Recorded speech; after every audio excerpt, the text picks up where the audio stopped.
अब अहिले धेरै नारीहरू अङ्ग छोप्नुभन्दा अङ्ग देखाउनमा चाहिँ उद्यत छन्। यो कुरा ठिक होइन। अहिले धेरैजना मान्छेहरू नारीहरूले तल नाइटो नदेखाइकन प्यान्ट लगाउँदैन। हेर्नुहोस्, यो कुरा पनि तपाईँलाई मिडियामा भन्नुपर्छ जरुरी छ। नारी नङ्गिने बेला नङ्गिनु पर्यो आफ्नो श्रीमानसित उसले त्यति बेला पनि नङ्गिए केही फरक परेन। तर त्यो नङ्गिने मान्छे चाहिँ दिउँसो सडकमा हिँड्दाखेरि गाला समाउँदै हिँड्ने भन्ने कुरा चाहिँ होइन। अब समाजमा हिँड्छ नारीहरू पुरुष त्यो केटा र केटी बिहे नगरेका केटाहरू अगालो भएर हिँडेका छन् नि, त्यो तिनीहरूको भविष्य पछि राम्रो हुँदैन। सौन्दर्य आफ्नो श्रीमानलाई फैलाओस् बिहे गरेकी नारीले, अरूलाई होइन। त्यसैले हामीले नारी अब अहिले पुरुषहरूका पहिले पुरुषहरूको अङ्ग देखाएर हिँड्थे। हेर्नुहोस्, नारीहरू छोपेर हिँड्थे। अहिले ठिक उल्टो भएको छ, पुरुषहरू सम्पूर्ण अङ्गहरू छोपेर हिँड्छन्, नारीहरू धेरै जसो अङ्ग देखाएर हिँड्छन्। अब तपाईँले हेर्नु, एउटा कुनै पनि पुरुष तपाईँ एउटा हाफ प्यान्ट लगाएर अफिस जानुहुन्न नि, तर नारी त मिडी मात्रै लगाएर अफिस गएकी हुन्छ।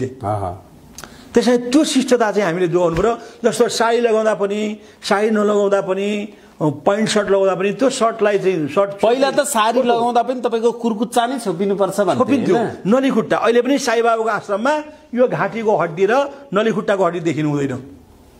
लोग्ने मान्छेले हाफ प्यान्ट लगाएर साईबाबाको आश्रममा बस्नु निषेध छ। त्यस कारणले लोग्ने मान्छेले हाफ प्यान्ट लगाउनु हुँदैन।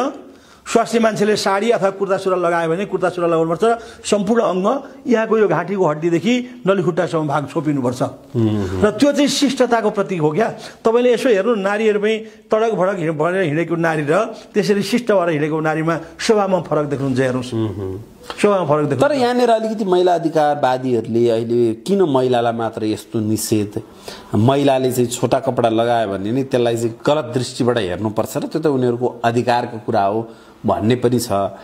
यसलाई चाहिँ कसरी बुझ्ने? अब त्यही कुरा छोटा लुगा लगाएर पुरुष हिँडेको छैन नि, पुरुष हिँडेको छैन। त्यस कारण पुरुषलाई भोगिनु परेन।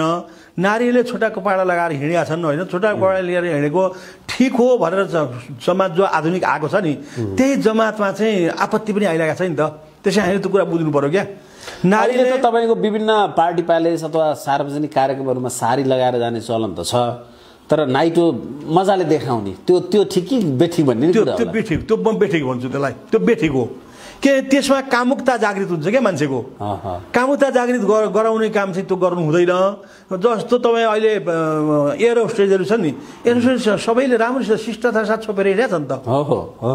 एयर होस्टेज भएको जाहिर खाने मान्छेहरूले बडो इन्डियनहरू त साडी लगाएर धेरै देखेको छु मैले एयर होस्टेजहरू। त्यसैले अब यो कल्चरल दृष्टिकोणले हाम्रो नेपालभन्दा इन्डिया अझै पनि सुरक्षित छ क्या। त त्यसैले हामीले नारीहरूले चाहिँ त्यो नाङ्गो भएर हिँड्दैमा चाहिँ सभ्यता आउने होइन। त्यसैले हामीले सभ्य हुनलाई चाहिँ त्यो हाम्रो शरीरलाई धेरै अङ्ग जसो छोपेर हिँड्दाखेरि नि हामीलाई सभ्यता मानिन्छ, शिष्ट मानिन्छ। त्यो शिष्ट मानेको कुरा चाहिँ बुझ्नु पर्यो नारीहरूले पनि। उनीहरूले अपलायन गरेको होइन, हेला गरेको होइन। नारीप्रति त तपाईँको भनाइ नै छ नि, नारी के हुन् यो समाज कि घर कि के हुन्, नारी के हुन् खास? नारीहरू यत्र नास्ति दधि मन्थन शब्द, जहाँ दही मथ गरेको शब्द छैन। यत्र नास्ति गुणगौरव रामा, यत्र नास्ति यत्र नो लघु लघु नि शिशुनी, साना साना बच्चा जुन घरमा छैनन्, जहाँ दहीको मन्थनको घर गरेको आवाज हुँदैन, जहाँ गुणले गौरवयुक्त नारी छैनन्, त्यो घर चाहिँ अरण्य समान, जङ्गल समान हुन्छ भनेको छ। त्यसैले नारीको यति ठुलो सम्मान छ। नारी शिष्ट हुनु पर्यो। नारी बिनाको घर पनि उ भएन होइन, के छ? अरण्य सदृश जङ्गल समान हुन्छ भनेको छ। नारी बिनाको घर त जङ्गल समान भनेको छ। र त्यो नारी कस्तो भने अनुशासित शिष्ट नारी हुनु पर्यो। घरमा पनि घर चौपट्ट गर्ने, घर भाँड्ने, घर झगडा गर्ने नारी चाहिँ हुनु भएन। र त्यो नारीलाई मात्रै पुरुष पनि त्यही हो नि, पुरुषलाई पनि त्यही हो। त्यसैले पुरुष पनि त्यस्तै आदर्श हुनु पर्यो। नारीप्रति जिम्मेदार पुरुष हुनु पर्यो।